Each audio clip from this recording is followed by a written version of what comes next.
Monsieur le ministre, monsieur le directeur, monsieur l'inspecteur général, mesdames et messieurs, je souhaiterais faire cette présentation en 5 temps. Certains vont nous absorber plus de temps que d'autres. Mais il est important de faire le rappel du processus de formulation, de préciser très brièvement les problématiques de l'emploi, les objectifs et les principes, d'insister probablement sur le volet quantification des objectifs de la stratégie et de présenter de manière sommaire et sélective le contenu de la matrice qui a été distribuée. Et enfin, on terminera sur les questions de mise en œuvre de la stratégie nationale de l'emploi dans le contexte de la régionalisation avancée.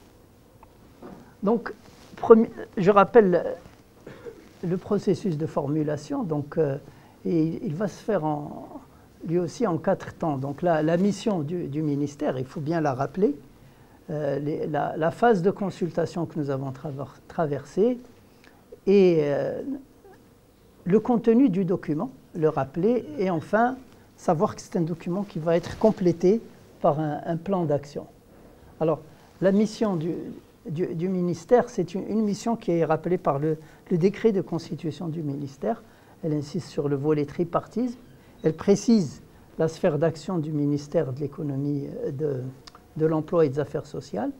Et elle insiste aussi sur le fait qu'il a une responsabilité gouvernementale, celle de proposer une politique de l'emploi. Et c'est au titre de cette responsabilité qu'il a pris en charge la formulation de la stratégie nationale de l'emploi. Alors, cette mission, dans la mesure où elle est concrétisée, conduit à une approche nouvelle de la politique de l'emploi. Alors, c'est une approche qui va au-delà des programmes actifs de l'emploi et du cloisonnement entre politique de la relation de travail, politique de la protection sociale, politique de l'emploi. C'est une vision qui intègre les 3 champs. Et en même temps qu'elle intègre ces 3 champs qui relèvent de la responsabilité directe du ministère, elle intègre les actions en matière de promotion de l'emploi dans les politiques de croissance et les politiques macroéconomiques et sectorielles.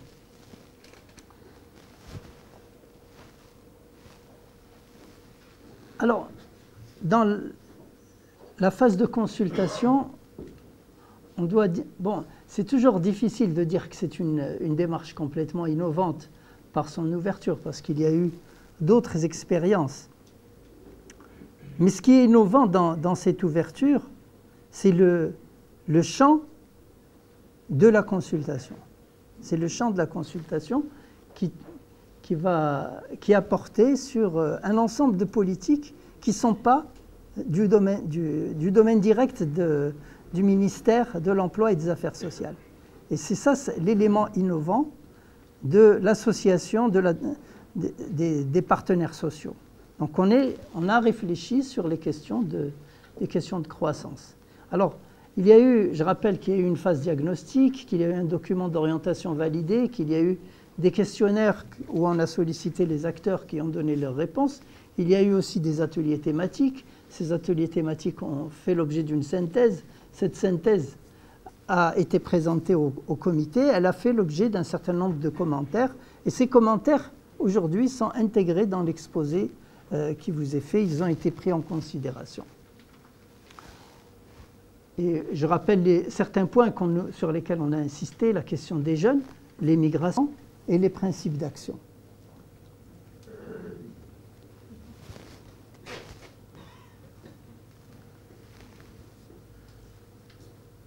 Alors, on va adopter un document de SNE. Quel est exactement son contenu? C'est l'objet même de cet exposé. Ici, simplement, on rappelle quelques principes. D'abord, c'est un document qu'on a voulu comme étant un moyen de concrétisation des objectifs de la Constitution de 2011, qu'il s'inscrit dans une vision d'une dizaine d'années, et qu'il pose la stratégie nationale de l'emploi comme un appui aux politiques macroéconomiques et sectorielles. La stratégie de l'emploi vient comme une ressource, ça d'un côté. De l'autre côté, c'est une stratégie qui prend appui elle-même et qui trouve des ressources dans les politiques macroéconomiques et sectorielles.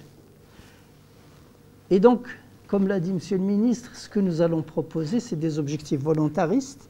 Il y a des réformes. Donc, on modifie le train de réforme qui est là, c'est-à-dire on est dans un processus qui est dans un mouvement et on infléchit le mouvement.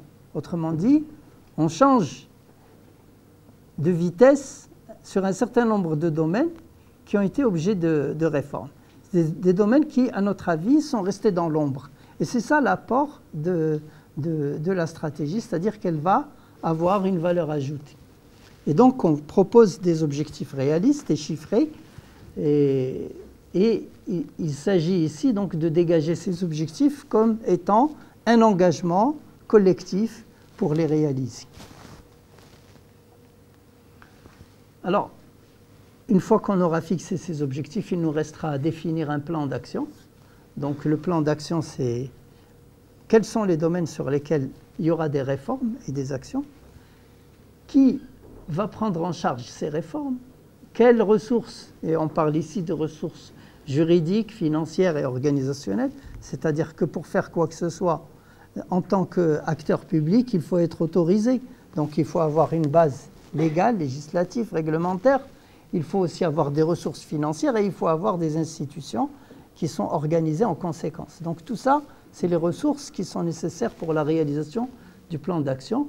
Une fois identifié tout cela, il reste encore une fois à dire est-ce que chaque chose qu'on a identifiée est faisable. Donc on va faire l'analyse des risques liés à chacun des objectifs et identifier les hypothèses nécessaires pour que cet objectif puisse être adopté et conduit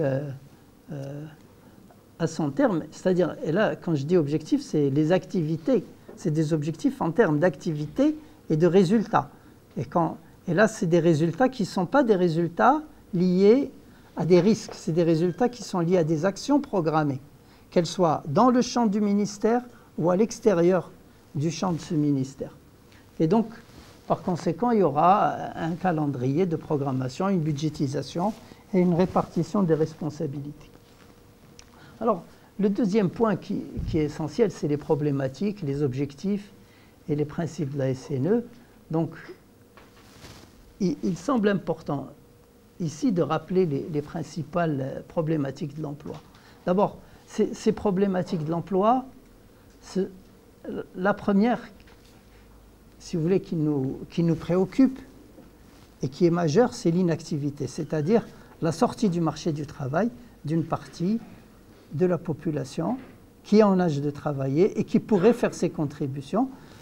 Peut-être même qu'elle aurait des activités sociétales, mais pour nous, une des questions clés, c'est parmi les activités sociétales comme le travail au foyer, est-ce qu'il n'y aurait pas des alternatives qui permettraient d'avoir un travail plus productif et plus rémunérateur, sachant bien que ces activités sociétales ne doivent pas être,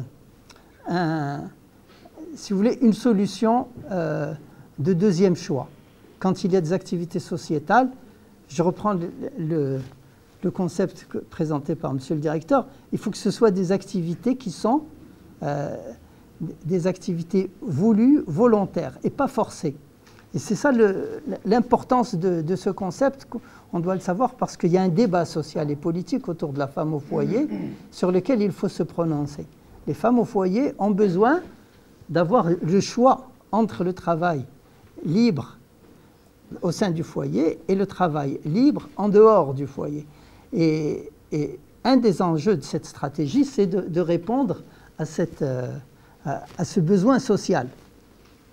Et donc, deuxième problématique, la question du chômage, je pense qu'elle est bien clarifiée, je n'y reviens pas, et celle de l'économie informelle également, qu'on connaît. Donc, les enjeux de ces problématiques, c'est l'inclusion des femmes et des jeunes, qui sont précisément victimes d'une structure, d'un fonctionnement du marché du travail qui est défaillant. Et puis le deuxième objectif important, c'est l'amélioration de la qualité des emplois. Alors, on est face à des structures du marché du travail qui sont segmentées.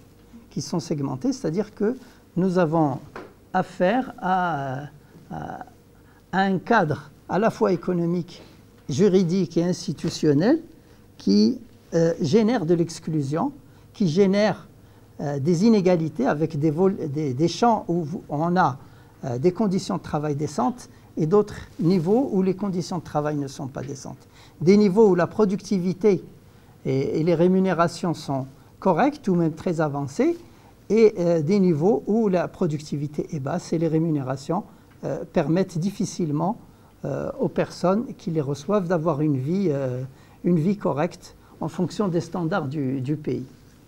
Donc, c'est une problématique majeure et on souhaiterait mettre en place, au sein de cette stratégie nationale de l'emploi, les moyens de gérer les contraintes de flexibilité en servant à la fois deux objectifs. D'abord, les entreprises font face aux pressions du marché. Une entreprise doit satisfaire ses clients à un bon prix. Si les clients ne sont pas là, l'entreprise perd ses emplois. Il faut qu'elle s'adapte. Et donc la question, c'est de permettre l'adaptation des structures de production face aux contraintes du marché.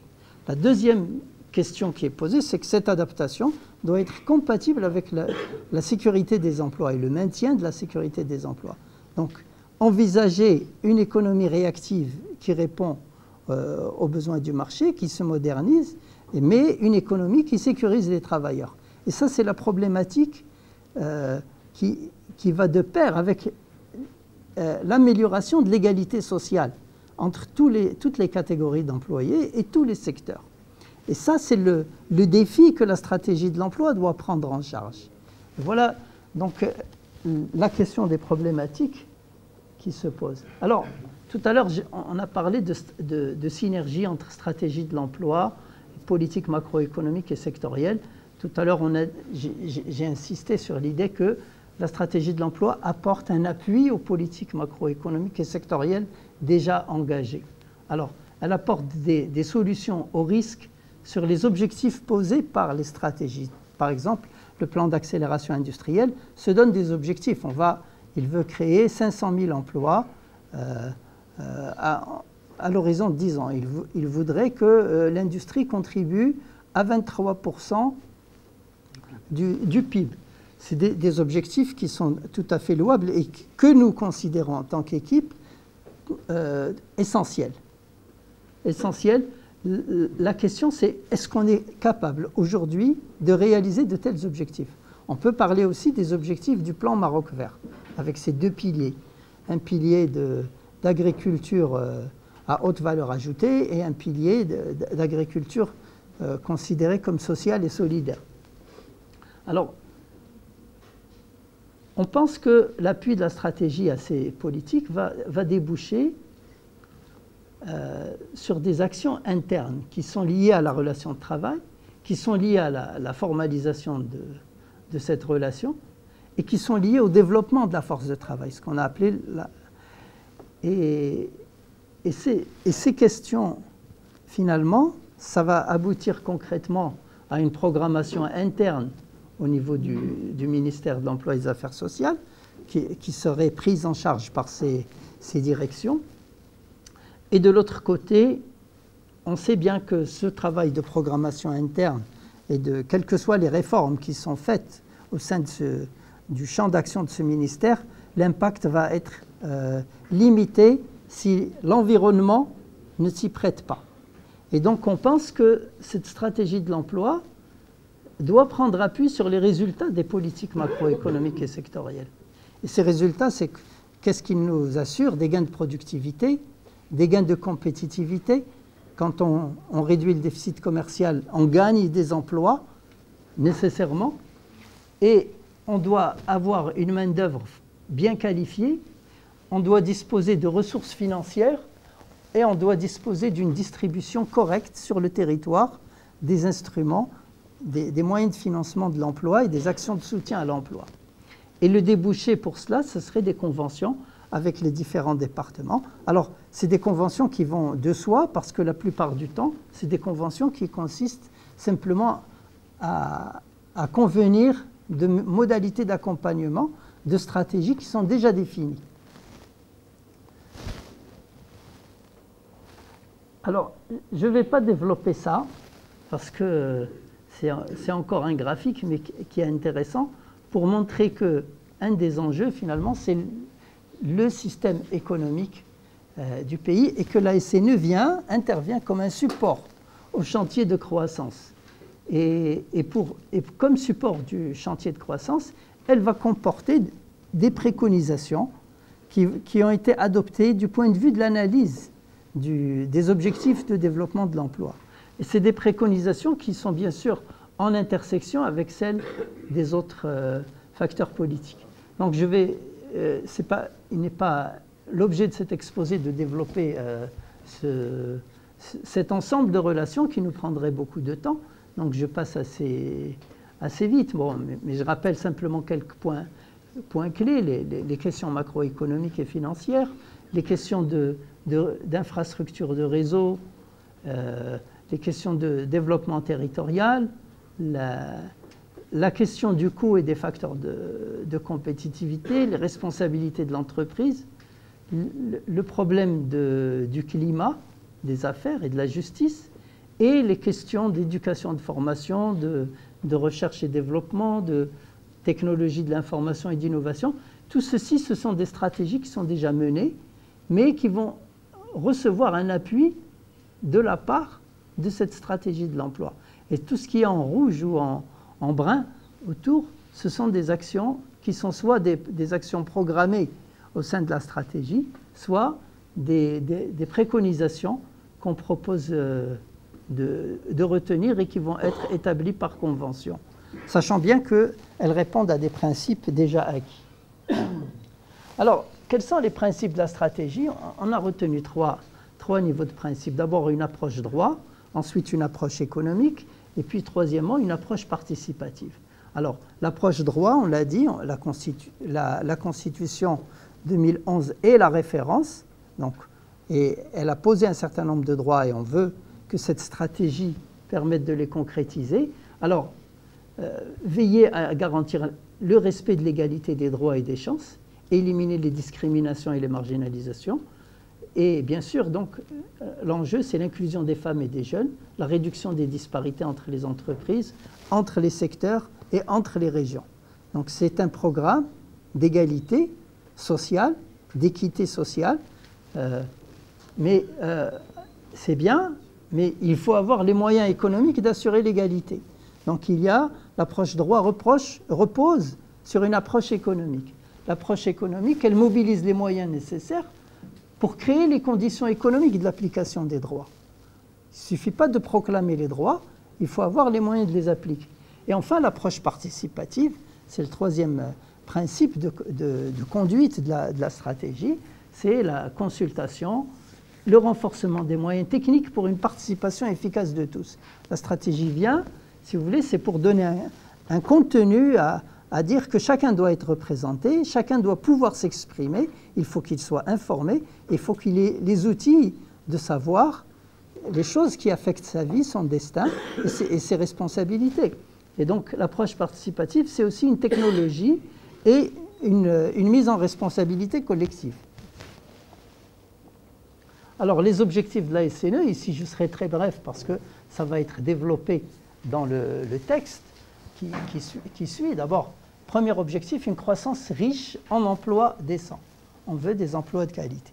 Bon, c'est pas simple de dire croissance riche en emplois décents parce que la question de la croissance basée sur la productivité, c'est que la productivité permet de produire le même volume avec moins de ressources. Et donc, logiquement, si la productivité n'est pas associée à un élargissement du marché, elle conduit à une réduction des emplois. Donc, la productivité n'est génératrice d'emplois que quand elle génère soit des besoins nouveaux qui vont être satisfaits, soit une nouvelle part de marché. Et c'est tout l'enjeu de cette productivité, c'est que si on veut moderniser notre économie, il faut avoir de la flexibilité de nos structures. Il faut que les structures puissent évoluer pour accompagner cette modernisation de manière à garantir l'inclusion de tous. Et c'est pourquoi le deuxième objectif de la SNE, c'est le partage équitable des fruits de la croissance. Assurer une bonne distribution des gains de productivité. Alors, pour le faire, ça veut dire aussi un régime de rémunération équitable, moderne et mobilisateur, qui ne soit pas lui-même un facteur de blocage et de contestation et de conflit et de tir au flanc, etc. Parce que derrière cette question du partage équitable des fruits de la croissance, nous avons tout le problème de régime de distribution des revenus qui doit être posé. Et c'est donc les questions centrales de la société qui ne doivent pas être évacuées et que la stratégie doit prendre en charge. Et enfin, les objectifs de la SNE, on l'a dit, je ne reviens pas sur ça, c'est appuyer les orientations actuelles, sectorielles actuelles, parce qu'elles nous semblent être aujourd'hui la vraie réponse au défi de l'emploi. Alors, comment on va quantifier les objectifs de la SNE? D'abord, avant de quantifier, il faut dire quels sont les enjeux démographiques, où en sommes-nous? Et quelle mobilisation de la force de travail? Et enfin, quels sont concrètement en termes d'emploi les objectifs auxquels on veut arriver et quelles sont les politiques et les mesures nécessaires pour réaliser ces objectifs? D'abord, il y a un point qu'on avait présenté lors du dernier comité technique, c'est les mécanismes vertueux. C'est important de rappeler ça d'abord, parce qu'il faut avoir ça bien en tête. C'est que l'offre de force de travail, c'est ça qui est le support de la croissance économique. L'économie ne croît que par le volume de force de travail qu'elle offre et par la productivité de cette force de travail. Donc quand la force de travail se retire du marché, l'économie ne croît plus avec la même vitesse. Et donc, elle ne peut plus arriver à porter la société au niveau de bien-être requis. Le deuxième volet, c'est que les gains de productivité génèrent de la compétitivité, génèrent des parts de marché. Le troisième volet, c'est que les gains de productivité rendent possible la réduction de l'informel. Et c'est le chemin. Il ne s'agit pas simplement de contrôler, il s'agit d'assurer que les unités de production travaillent avec l'efficacité requise. Et enfin, les gains de productivité, s'ils réduisent les déficits commerciaux, génèrent la capacité de financement pour le secteur bancaire et financier, pour l'État, et donc aussi pour les particuliers. Et donc ça donne de la flexibilité à l'économie. On peut investir, on peut créer des emplois. Donc on voit que les questions de mobilisation de la force de travail, de productivité, de financement sont les mécanismes centraux de la stratégie. Alors, je rappelle aussi qu'on a fait deux scénarios. On a voulu être très réaliste. C'est un choix. Le réalisme, oui. Le réalisme avec une volonté de faire mieux, oui également. Et donc, essayer de combiner ambition et réalisme. Ambition, c'est-à-dire ne pas demander aux acteurs plus que ce qu'ils peuvent fournir. On a décidé, par exemple, que dans les deux scénarios, les éléments clés, le premier, c'est le nombre de personnes qui font partie de la population active. Et pour ça, on a deux paramètres clés qui affectent le volume de la population active. L'allongement de la durée scolaire, qu'on lit à travers le taux brut de scolarisation, c'est marqué ici sur le transparent TBS. Et le deuxième volet, c'est le taux d'activité féminin. Alors, on a adopté deux scénarios, et on va voir que ces deux scénarios impliquent des changements qui finalement répondent aux aspirations profondes du pays et sont modestes et respectent les choix des uns et des autres. C'est-à-dire, on ne demande pas une révolution en matière de taux d'activité féminin, on demande juste que on inverse la tendance, mais une inversion modeste. Elle est assez modeste et on va voir les chiffres et les conséquences de ces chiffres. Alors, autre chose aussi, je rappelle que le problème qui s'est posé récemment et qui nous amène à cette option, c'est que c'est parmi les jeunes de 15 à 24 ans qu'on a observé l'aggravation de l'inégalité filles-garçons. Alors, les filles accèdent au marché à l'éducation, mais en nombre moins important que les garçons. Et je dirais en nombre beaucoup moins important. Alors, il y a des progrès de scolarisation des filles, mais il ne faut pas qu'ils nous cachent que ces progrès sont encore inégaux, que les progrès qui sont faits du côté des garçons sont plus grands que les progrès faits du côté des filles. Et ça, c'est une question sur laquelle on attire l'attention parce que, je dirais, c'est un signal d'alarme, danger. Notre société est en danger si elle continue sur cette trajectoire. Deuxième question autour de ça, c'est-à-dire, on a d'un côté l'offre de la force de travail, de l'autre côté, on a la demande de force de travail. Pour déterminer la demande de force de travail, on a fait des projections. On a fait des projections qui sont basées sur un modèle de projection qui a une base économétrique et qui utilise un certain nombre de paramètres de politique avec des données endogènes et des données exogènes. Les données exogènes principales, c'est les gains de productivité, c'est la compétitivité. Les gains de compétitivité prix, les dépenses publiques, le volume global d'investissement. Ce sont les éléments macroéconomiques, les éléments de la politique macroéconomique. Et ces éléments de politique macroéconomique ont des conséquences sur le comportement de notre économie. Et un des apports importants de la stratégie de l'emploi, c'est de dire, si on traite de manière efficace les enjeux de politique économique, on va générer des emplois. Si on ne le fait pas de manière efficace, on va rester sur le scénario tendanciel et on va continuer à perdre des emplois. Et la question des exportations, ce n'est pas une question anodine, elle est totalement liée à la problématique de l'emploi. Et donc, construire l'autonomie financière du pays, c'est un objectif d'emploi. Laisser le pays aller vers l'endettement, c'est garantir des emplois de mauvaise qualité, garantir un taux d'activité de plus en plus bas parmi la population et une marginalisation des jeunes.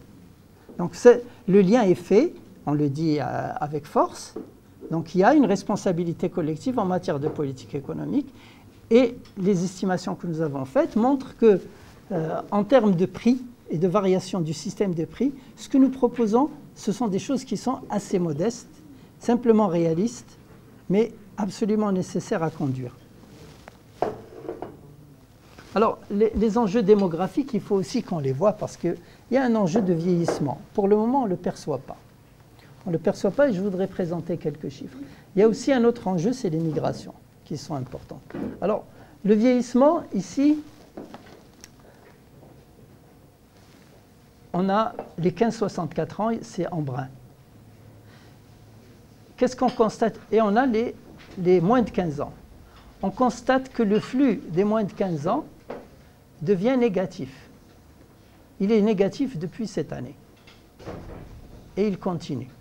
On a une population de jeunes qui diminue. Par contre, on va avoir une population de personnes en âge de travail dont le volume est plus important que les personnes qui sortent du marché du travail. Mais ce fait va changer. À partir de 2024, on va arriver à une situation où on va avoir autant de personnes qui rentrent dans le marché du travail que de celles qui sortent du marché du travail.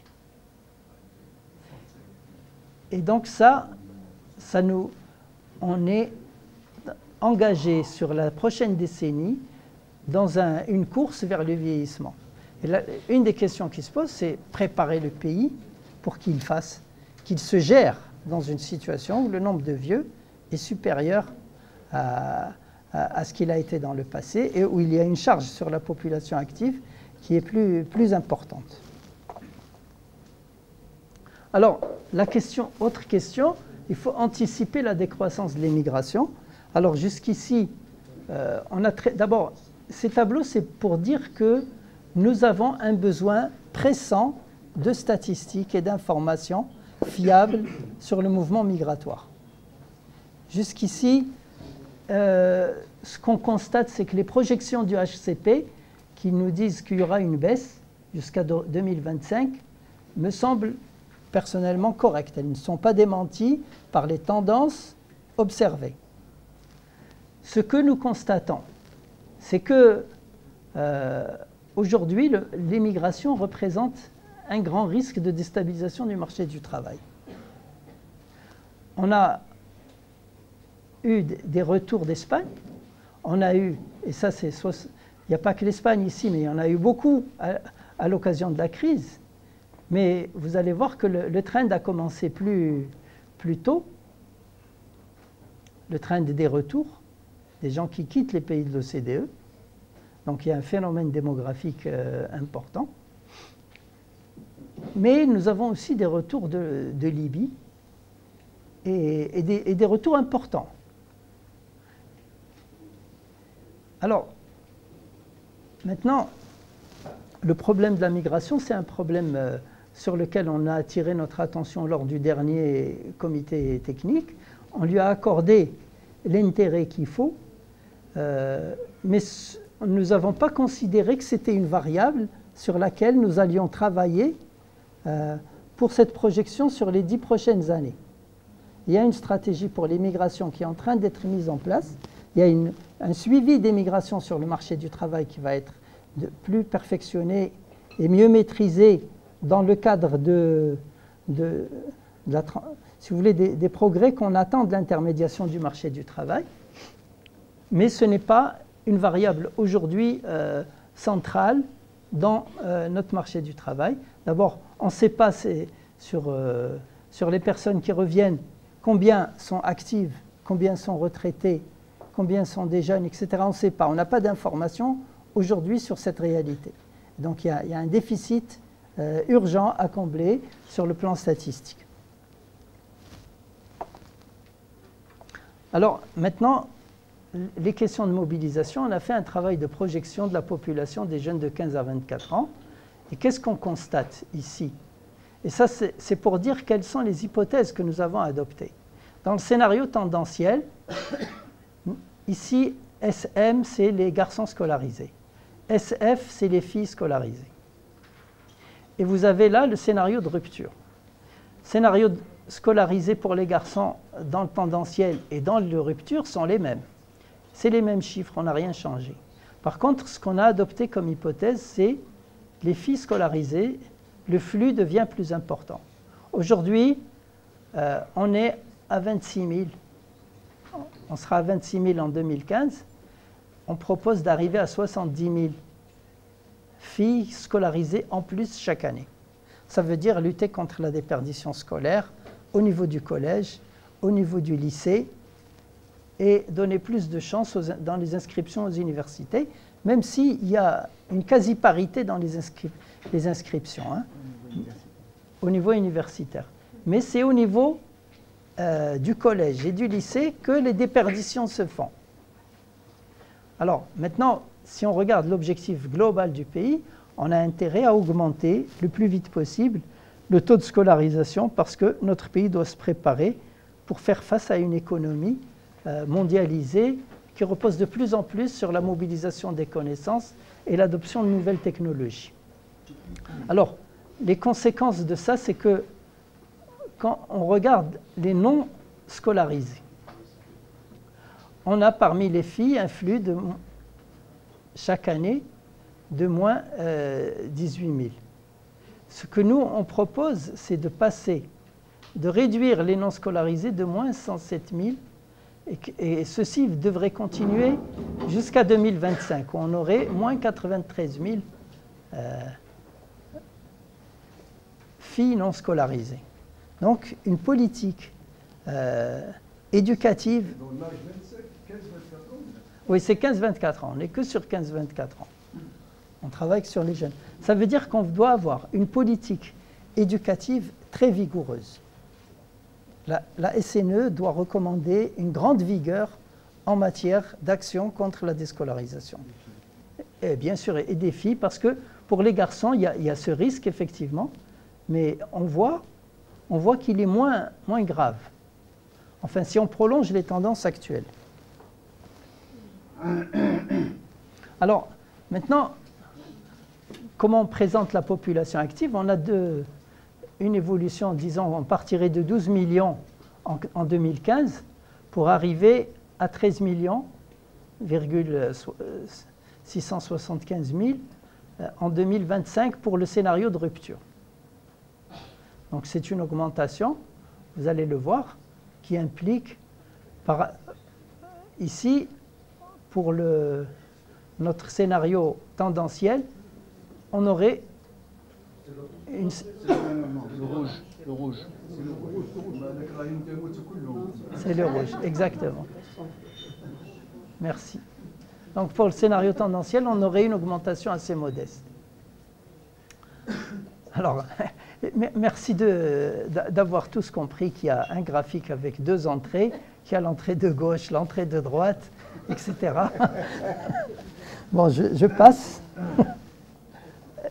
À moins que vous veuillez le regarder un peu plus, ce graphique, mais en tout cas, le plus important, c'est cette distance. Entre les flux, c'est le graphique de droite, où nous avons quelque chose qui gravite autour de 70 000 dans le scénario tendanciel, et quelque chose qui gravite au-dessus de 150 000 dans le scénario de rupture. Donc ça veut dire qu'on aurait en moyenne 80 à 80 000 de flux complémentaires, supplémentaires, avec le scénario de rupture. Et c'est ça l'information clé.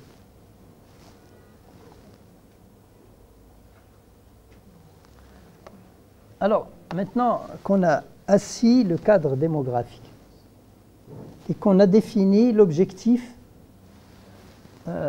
en matière d'accroissement de la force de travail, de la population active, comment se présentent les objectifs qu'on peut assigner à la SNE? Est-ce que nous avons pu quantifier tous les objectifs que nous souhaitons quantifier? Est-ce que les données statistiques? Est-ce que le temps de travail? Est-ce que le degré de coopération avec les différents départements nous a permis de faire cette quantification?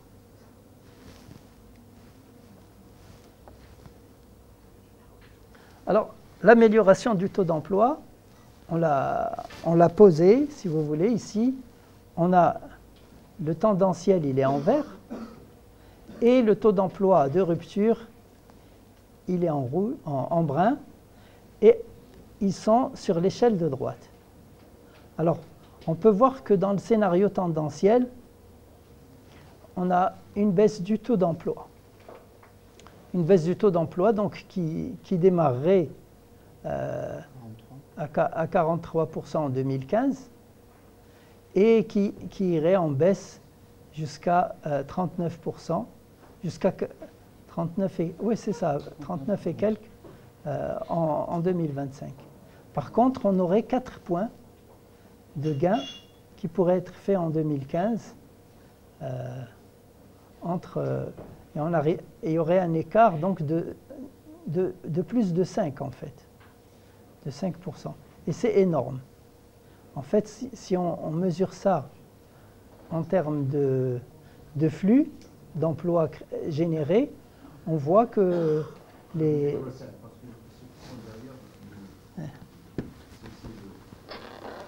Et ma voix est trop faible, peut-être. Ah, merci, c'est Arsvi.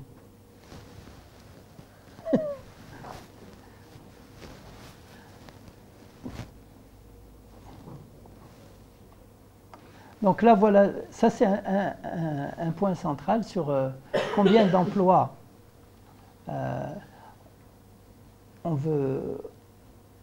ici, dans ce graphique, on a les occupés au niveau tendanciel qui sont générés. Donc dans le graphique rupture, c'est ce bleu, les occupés tendanciels vont aller en augmentant. Ça part de 150 000 et ça dépasse les 200 000. Et la population active dans le scénario de rupture, parce qu'on a fait un scénario de rupture qui considère que la population active est beaucoup plus importante, parce que c'est à la fois une politique conjointe d'offres et de demande. On n'a pas une politique de demande séparée de la politique d'offres. Dans le concept que nous avons adopté, l'offre de force de travail va avec la demande de force de travail. Les mesures qui génèrent la demande de force de travail sont un paquet complet avec les mesures qui génèrent l'offre de force de travail. Et parce qu'il y a un lien entre les deux, on ne peut pas les séparer. Alors, dans le scénario tendanciel, on serait effectivement à un équilibre du marché du travail. Le scénario tendanciel, ce n'est pas un scénario de déséquilibre, c'est un scénario d'équilibre. Mais un équilibre qu'on atteint beaucoup plus lentement et qui est négatif pour le pays. C'est-à-dire,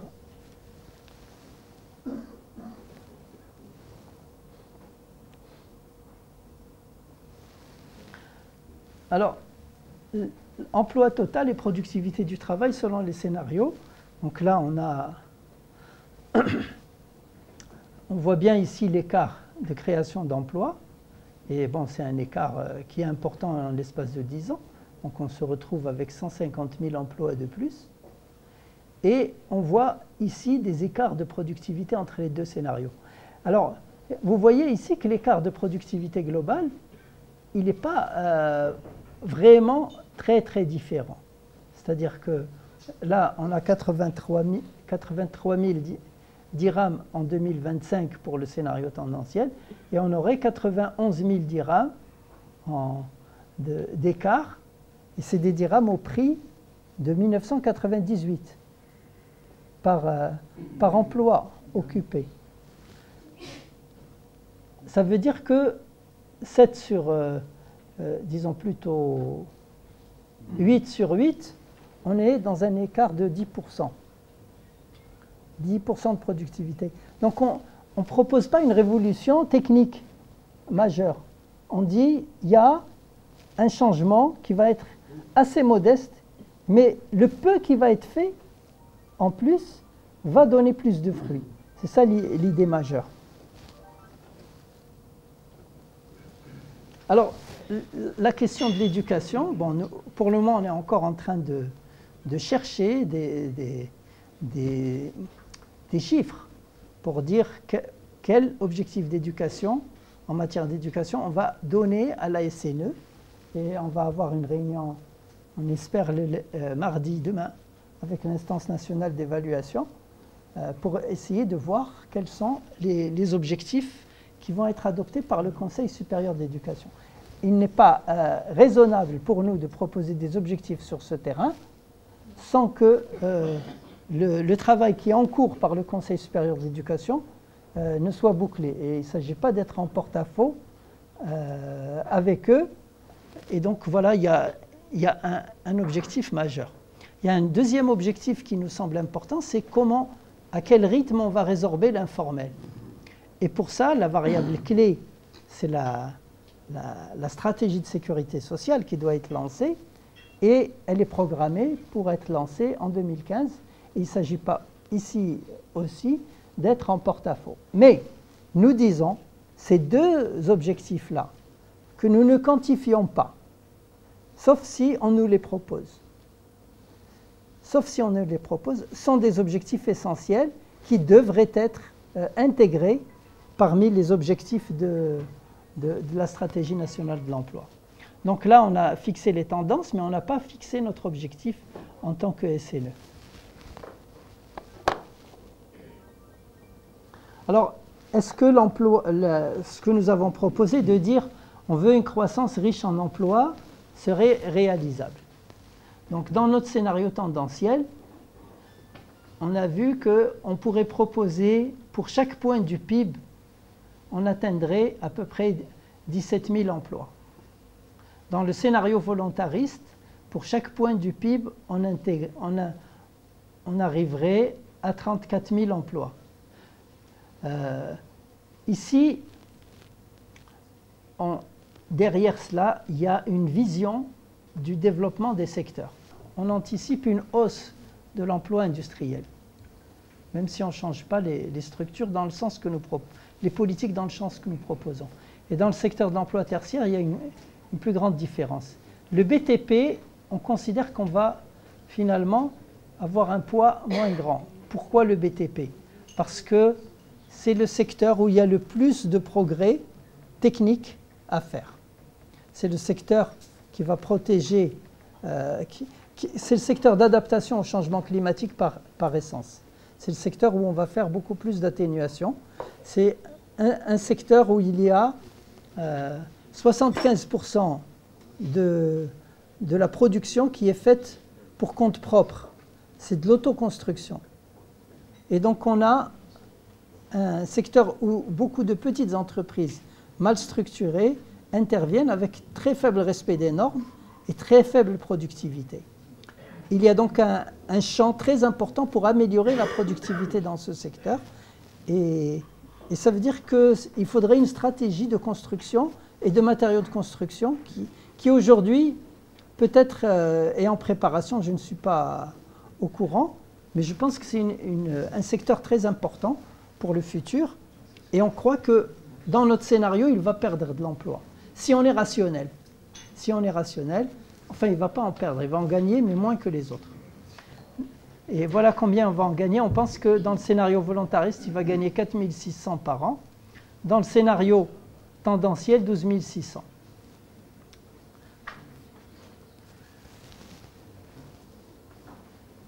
Alors, quelles sont les politiques et les mesures nécessaires à l'emploi? Bon, on a dit l'importance des gains de productivité, de compétitivité, de réduction du déficit commercial.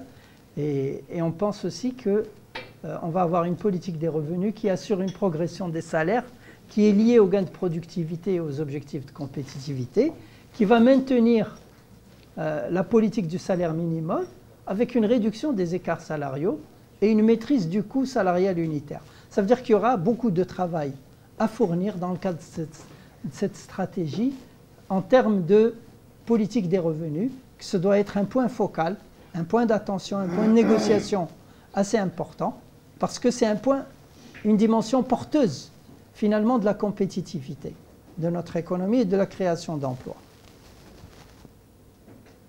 Alors, les indicateurs principaux qu'on a retenus, finalement, l'élément majeur on a le scénario tendanciel et on a le scénario SNE. Dans le scénario tendanciel, nous avons une croissance, ou si vous voulez, une décroissance du solde du commerce extérieur beaucoup plus faible. Et là, c'est en pourcentage du PIB. On partirait en 2013 de moins 7,6%. On arriverait en 2025 à 0,4%. Par contre, avec le scénario SNE, à partir de 2021, on devient positif. Et là, on a une décroissance importante.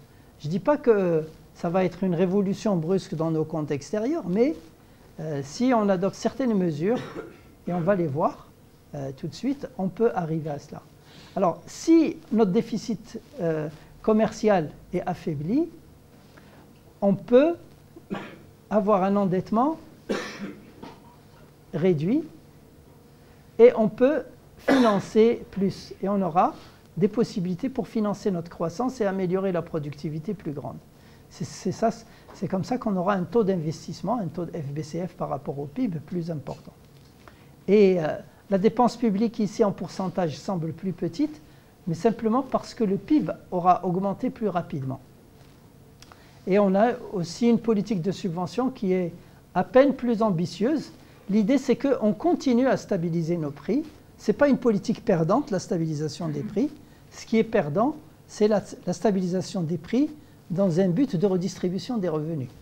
Et parce que là, c'est une malheureuse redistribution des revenus. Mais stabiliser les prix, pour certains produits particuliers très sensibles, ce n'est pas une mauvaise chose. Le faire pour le mazout, c'est extrêmement grave. Et heureusement que le gouvernement actuel a entrepris une action dans ce sens.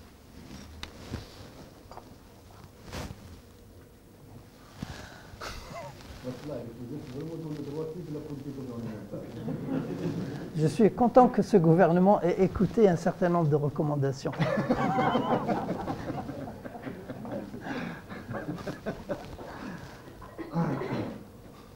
Alors, voilà ici nos hypothèses de productivité. Vous voyez qu'elles sont assez... entre le scénario tendanciel et le scénario volontariste, il y a peu d'écart. On ne propose pas dans l'agriculture une révolution. On pense que c'est déjà très bien ce qui se fait, c'est énorme.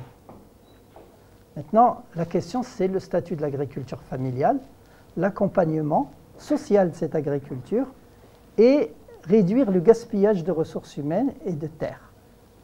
Et ça, la politique de l'eau est un instrument essentiel. La politique de l'eau parce que c'est une politique qui nous permet d'améliorer le rendement. Alors, où est-ce que ça blesse? La politique de l'eau est moins efficace quand il n'y a pas beaucoup de concertation, quand les gens ne se sentent pas obligés de respecter l'intérêt collectif. Et c'est le problème majeur du pompage. C'est le problème de la pollution. Tout ça, ça veut dire qu'on peut avoir une politique de l'eau efficace si on réduit les abus. Et ça va être un grand soutien à la politique agricole. Pour le secteur secondaire aussi, on pense qu'on n'est pas très loin de l'optimum technique. Et donc, on croit qu'il y aura un rattrapage de l'optimum technique. Maintenant, pourquoi je dis ça? Parce que nous pensons que l'artisanat, finalement, a été laminé. Ce qui reste, surtout, c'est un artisanat de service. Dans le secteur tertiaire, des gains de productivité, mais c'est des gains de productivité qui sont liés à la qualité des services qu'il s'agit de promouvoir. Et quand on mesure la productivité par quoi? Par le taux de la valeur ajoutée par emploi. C'est-à-dire, c'est le revenu dégagé par l'emploi. Si on met des emplois de qualité à la place d'autres qui sont des emplois dégradés, on va avoir des gains de productivité. Et c'est ça les rythmes qu'on propose. Et dans le BTP, on pense qu'il y aura un gain de productivité très important si on lance une politique de mise à niveau de ce secteur. Alors, c'est une politique extrêmement importante. Ça veut dire qu'il y a des villes, des communautés urbaines, des collectivités territoriales qui s'impliquent très fortement pour l'amélioration du processus de production du logement et du bâtiment. Et ça, c'est un changement majeur. Et dans le bâtiment, il faut compter aussi les infrastructures de réseau, tout ce qui est eau, assainissement liquide, assainissement solide. Tout ça, c'est des activités qui reposent sur le bâtiment. Il y a bien sûr du soft, mais il y a énormément d'équipements en termes de bâtiments. Alors, le taux de croissance annuel moyen des prix à l'entrée, ça c'est l'élément important. On a neutralisé, si vous voulez, pour le futur, ce qui est agriculture, à l'import et à l'export, parce que les projections que nous avons trouvées au niveau international de la Banque mondiale neutralisent finalement les évolutions. Donc on a gardé les prix observés en 2013. Il n'y a pas eu de changement. Par contre, pour le secondaire, nous considérons qu'il est important d'aller vers une hausse du prix des importations. Alors, comment obtenir la hausse du prix relatif des importations? Il y a une réflexion à conduire et un grand travail à fournir. Alors, il y a plusieurs méthodes. Il y a la méthode monétaire qui est la méthode la plus simple. Il y a les méthodes de fiscalité écologique. Il y a d'autres instruments sur lesquels on peut travailler. Ça relève du domaine du plan d'action. Pour l'exportation, on pense qu'il faut soutenir l'export. Et c'est ce 3,74% qui est l'élément clé, si vous voulez, à notre avis, de la création d'emplois. De la même manière pour les importations et les exportations de services. Donc on pense que quelque part, et ça on ne veut pas le dire parce que c'est un point de débat assez délicat, que le dirham est légèrement surévalué, qu'il faut réussir à la fois continuer à contrôler les prix, mais à faire baisser la valeur du dirham pour générer la compétitivité dans un certain nombre de secteurs.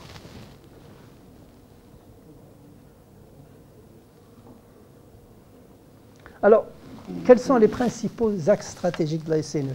Cette politique qu'on a présentée, est-ce qu'on peut la réaliser? Avec quoi? Et donc on a gardé ces axes stratégiques, valoriser le capital humain, croissance des emplois compétitifs et des emplois de proximité, améliorer le fonctionnement du marché du travail, développer le dialogue social pour un système juste de rémunération et un partage efficace des fruits de la croissance. Alors voyons les éléments. Je serai très sélectif parce que vous avez reçu une matrice qui a sa cohérence interne. Le but de cet exposé est juste de dire qu'est-ce qui, de notre point de vue, représente un plus. Pourquoi il y a un changement majeur? D'abord, la question c'est, on propose un ciblage beaucoup plus efficace parce qu'aujourd'hui il y a cette aggravation de l'inactivité féminine, inactivité forcée. Il y a eu des enquêtes qui montrent que l'inactivité est forcée par deux facteurs, soit par la famille, et c'est à peu près 15% des femmes inactives, soit par le manque d'emploi, soit par le manque d'information sur le marché du travail et le manque d'opportunités, soit par le fait que les emplois proposés ne relèvent pas, ne répondent pas aux attentes. Donc on peut agir sur l'inactivité féminine. Et la méthode, c'est l'information, la sensibilisation et l'offre d'emploi. Et ça va de pair. Et il y a, en deuxième chose, on propose de cibler les déscolarisés et on propose aussi de cibler les jeunes scolarisés pour mieux les préparer au marché du travail. Alors, réduire la déscolarisation, ça aussi c'est un thème qui relève du Conseil supérieur de l'éducation et d'autres ministères. Mais pour nous, aujourd'hui on a fait une tentative, c'est la généralisation du programme TESIR, c'est la généralisation de cette tentative. Alors le programme TESIR, je rappelle juste que c'est des subventions ciblées à des familles qui conservent leurs enfants en âge de scolarité à l'école. Et c'est pour les catégories sociales qui sont démunies, et ça a été ciblé dans certaines zones. Alors, ceci étant dit, on sait que les allocations familiales sont données aujourd'hui aux parents qui gardent leurs enfants à l'école. Et donc, il y a déjà un système qui correspond à un système TESIR, mais il est pratiqué dans le secteur formel. Dans l'économie informelle, il n'y a pas ce système. Le programme TESIR, c'est une réponse. Alors, le généraliser, oui. Alors comment? À quel coût? Quelles conditions? Quelle va être la rentabilité de cette généralisation? Est-ce que, effectivement, c'est un principe d'égalité et d'équité entre les enfants? Parce qu'il suffit que le père d'un enfant ne soit pas salarié ou employé dans une structure. Je m'excuse de t'arrêter. Si tu as celui là, tu vas finaliser demain. Oui, bon, d'accord. Parce que tu donnes beaucoup de détails. C'est vrai, excusez-moi.